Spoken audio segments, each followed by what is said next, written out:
Tuloy ko lang po yung ilan sa mga magagandang batas na nagawa po ng Sibak Party List. Halimbawa, ang Government Procurement Reform Law. Ito po ay RA Republic Act 9184, siniguradong patas at malinis ang bidding po sa gobyerno.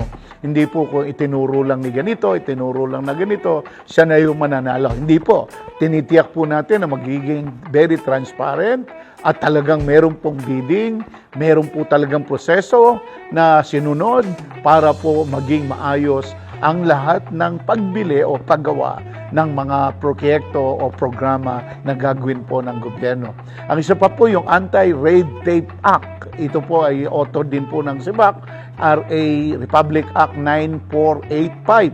Yan naman po, tanggal ang labis-labis na requirements at red tape sa mga transaksyon. Yung iba pa, kukuha ka ng lisensya, hindi ka dadaan sa proseso, kundi dadaan ka sa corruption. Meron kang iba-bribe para makakuha ka ng mas mabilis. Kahit hindi ka karapat-dapat na mag-drive, magiging karapat-dapat ka, hindi dahil karapat-dapat ka, kung hindi naka-bribe ka. May mga ng hingi at iyon ang naging daan mo kaya ikaw ay na-aproban. Yan lang po at marami pa pong iba, lalo na po yung mga ngayon po pinag-aaralan po nating maigi, yung bilyong-bilyong nawawala sa gobyerno sa magitan po ng mga flood control projects ng DPWH. So tayo po ay patuloy po na magmamatsyag dyan at magbibigay po ng mga resolution in aid of legislation para makita po natin sino talaga yung gumawa ng mali at sino ang gumagawa ng kasalanan para matigil na po ito. Maparusahan po yung dapat maparusahan,